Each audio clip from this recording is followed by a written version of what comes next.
Happening today, President Biden is heading to San Francisco, where he will host representatives from 21 countries in Asia and the Pacific as a part of the economic summit. And tomorrow, Biden will meet face-to-face with the Chinese president. This all comes amid growing concerns over the threat of China after, remember that spy balloon lingered across the United States and a Chinese jet was spotted near an American aircraft carrier over the South China Sea. You know who also remembers the spy balloon? Jacqui Heinrich. She is live in San Francisco ahead of tomorrow's big meeting. Right, Jacqui? Am I correct? You remember the spy balloon? I sure do. I sure do. Who could forget it, Brian? You know, it's funny. This is going to be surely a topic of conversation between the two leaders, but they're not going to preview that issue specifically, and I'll get into why. The U.S. and China don't have military-to-military communications right now, and because of these wars that are ongoing in Ukraine, the Middle East, you've got a budding relationship between North Korea and Russia and continued tensions in the Indo-Pacific. The biggest priority for this administration is to restore those military-to-military communications. You often hear officials talk about the need to maintain stability and keep open lines of communication. That is what they are referring to. We don't often, though, hear them put it as bluntly as they did when we just spoke to them, which is that China has resisted multiple calls from this administration to get those talks back online. And the Biden administration often points to the spy balloon as a good example of why those communications are necessary. But it's also why we're getting answers like this from the White House podium. Listen. Do you want China to apologize? Again, I'm going to let President Biden speak to President Xi. I'm not going to stand here from the podium and kind of create threats or raise questions or make particular demands, because I think that will not be the most effective way to secure the diplomatic outcomes the American people are looking for. Biden's critics have pushed for him to take a harder line against China. They cite economic coercion, intellectual property theft, military aggression in the Taiwan Strait, and other things. Biden's approach, though, is going to continue to be quieter. The administration believes that China is alarmed at the relative strength of the U.S. economy compared with the rest of the world, and also its own economy, especially post-COVID, and U.S. efforts to bring technology and manufacturing back to the U.S. or away from China, and also deepening alliances with partners in the region, they say, have rattled the Chinese. They also think that China's economy is in much worse shape than they let on. Listen to what Biden said in September. I think China has a difficult economic problem right now for a whole range of reasons. I don't think it's going to cause China to invade Taiwan. As a matter of fact, the opposite, probably doesn't have the same capacity that it had before. So China's broadcasting its participation in this summit as a way to basically tell the world it is open for business. We don't expect many big deliverables out of this, but the administration sees restoring communications and stabilizing this relationship as very significant, guys. And Jacqui, I know it's dark out there, although our San Francisco, it's already daylight behind us. Does the town seem cleaner? Because, you know, famously they cleaned everything up because we got all these world leaders heading your way. Oh, yeah, it's definitely cleaner. Even between yesterday and today, somehow the scent of urine has gone away. It's been cleaned up significantly over here. Interesting how they can do that so quickly for world leaders, but not for the when residents. they want to. Yeah, right? Yeah. So, and you said a moment ago, don't expect many big deliverables. What about the fentanyl thing? It sounds like China's going to crack down on the stuff to make it so that it doesn't continue to come through Mexico. And that would give Joe Biden a win. Yeah, that's definitely on the list of discussion points. You've got fentanyl, artificial intelligence, a number of things that they're going to raise. It's these thornier issues about you know, how the U.S. and China are going to compete and keep their competition from veering into conflict. That's going to probably represent the stickiest part of that conversation, because when you have, you know, the military aggression we've seen from the Chinese in the Taiwan Strait, they're buzzing our naval assets, for instance, and we're not responding. There's a lot of pressure on the administration to take a harder line. And so far, they have resisted that. The president took a lot of criticism for letting the spy balloon traverse the entire U.S. before knocking it down. So they point to, you know, the need for military-to-military military communications because you've got all of these ongoing wars. And they also want to lean on the Chinese to pressure Iran to stop from widening the war in the Middle East. That's going to be another big priority of the administration, but we'll see where it goes from here. I mean, the Chinese really are here to say they're open for business. Right. The administration thinks that that's because their economy is in a weak place and that gives us a strategic advantage as the United States. Of course, we will see. There are plenty of critics who say that the Chinese are only going to respond to peace through strength, and they want the president to bring that. I guess that's the big question, though, Jacqui. Is the administration making it clear what the consequence is going to be if they don't stop supplying the materials? You know, famously, the Trump administration say, hey, if you don't do this, then there are going to be tariffs. If you don't do this, then I'm going to strike this target. What is the administration saying they're going to do if China doesn't get on board? We haven't heard any threats about where things would go if we didn't get the response that we're asking for, but we also know that there likely is not going to be any tariffs relief. At least that was not something that was forecast, and that's something that China has been asking for. So the way that they see it, that's them continuing to keep their thumb on the scale. This administration often, as we've seen with many other conflicts, works through sanctions and economic kinds of pressure over something more overt.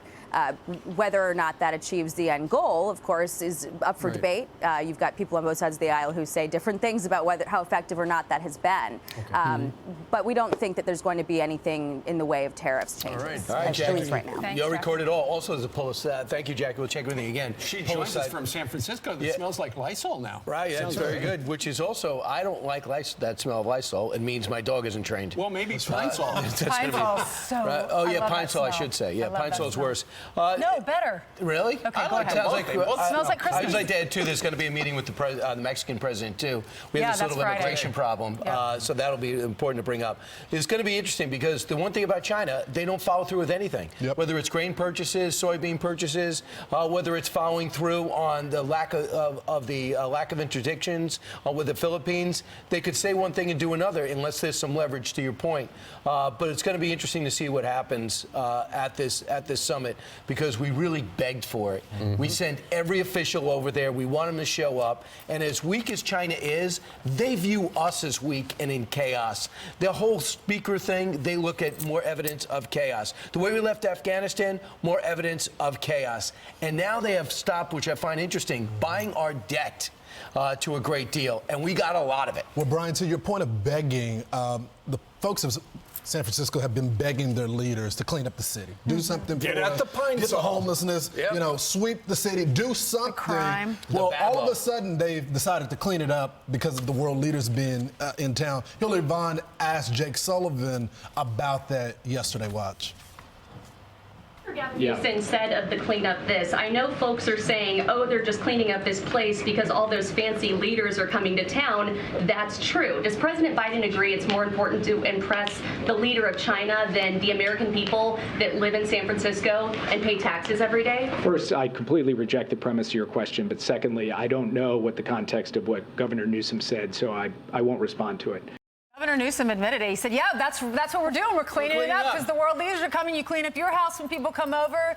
And so we're doing it now. No, we all agreed. We keep our houses clean all the time. Just in and case that's somebody what they should do. Just in case the president of Mexico shows up. And you know what? Jake Sullivan is wrong. That was a really good question by Hillary Vaughn. And, he just didn't want to answer it. You can't reject the premise. Just answer the question. I just reject that. Well, and how about I don't like my job. The Czech TV journalist is there over the weekend and is recording some we call it packages, some stories going around San Francisco, local color, to send back to their Czech TV station, their local station. And three guys that are masked walk up, with put guns. a gun to his head, put a gun to the camera guy's stomach, take all the footage, all the equipment. Now thankfully they're okay. The guys drove off in a sedan. Yeah. That's happening in San Francisco to these foreign journalists. And so it's a good thing that is a big story, so that it counted. So they're cleaning up, but can you really? But the crime you still got the exists. Pine Sol, but can you do something about the carjacking? You can't turn that key of being anti-crime in 1 week. Right. But the thing is, you could walk on a very clean sidewalk to the police station and file a report. This is true. If there's anybody there. Long you as always it's less have than the silver lining. $1,000. You're right. Thank you very much. I'm an optimist by nature. Speaking of silver. But by the way, Speaking of silver. I'm going to leave it. I had something to say, but it's too good a transition. That's right. Okay, we're going to do a story in a minute. We're going to do a story in a No. minute about Nate Silver. But tell us what you were going to say. I forgot. It took the sting out of it. Speaking of silver lining. I just don't know why optimists always have to tell you they're optimists. As if they're saying, like, I'm an optimist. What I'm about to say makes no sense. Right. That's all. Probably should have stuck with the silver Right. lining. I'm glad we waited asked for me to that. go back. All right, so looking at the silver lining, Nate Silver is a guy who started 538. He's a pollster, and he has looked at all the numbers. I was just on that site, and they are grim right now for Joe Biden. He put this out on Substack. Is that his headshot? I guess so. Yeah, he's him. not even paying attention. There he is right there. Nate says of Joe Biden, if Joe Biden can't keep up with the schedule of a typical sitting president running or for re-election or is prone to making errors when he does, voters and the media are going to notice that, and Biden will wear his 80-plus years like an albatross around his neck. And so essentially what he's saying is maybe it's time for the Democrats to switch horses. And in fact, a guy from the Washington Post said it's not too late. Well, I think this was also a signal to the president as well as his Democrat allies that, look, we the media cannot protect you this time.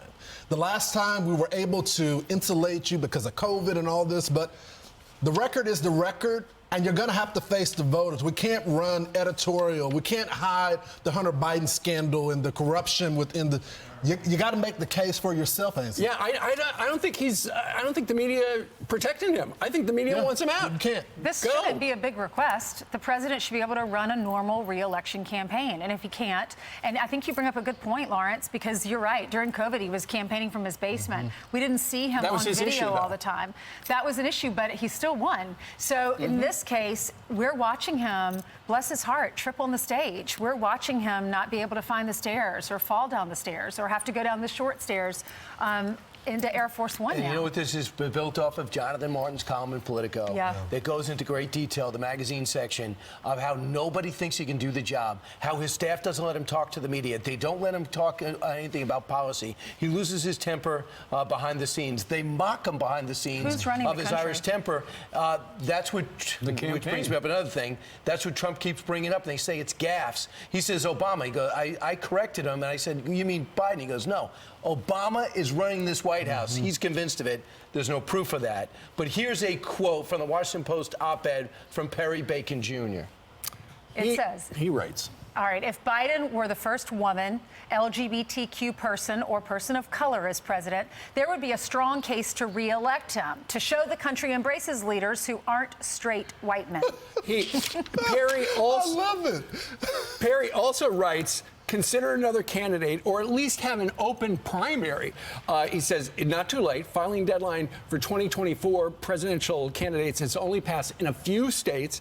And in those states, voters could actually write in a Democratic candidate and they could win. Did you see the recommendations from this column? Yeah. The column was, have the Clintons handle the Middle East, the Black Caucus go reconfigure the black vote, forget about the term Bidenomics, get Rahm Emanuel back as ambassador to Japan to be an attack dog against Trump, and vilify Trump. Guess what they've already done? They've called Trump Hitler 13 times over the weekend. Hillary Clinton kicked it off on The View. Yeah. So how much, after a while, people stop hearing it. They become numb to it.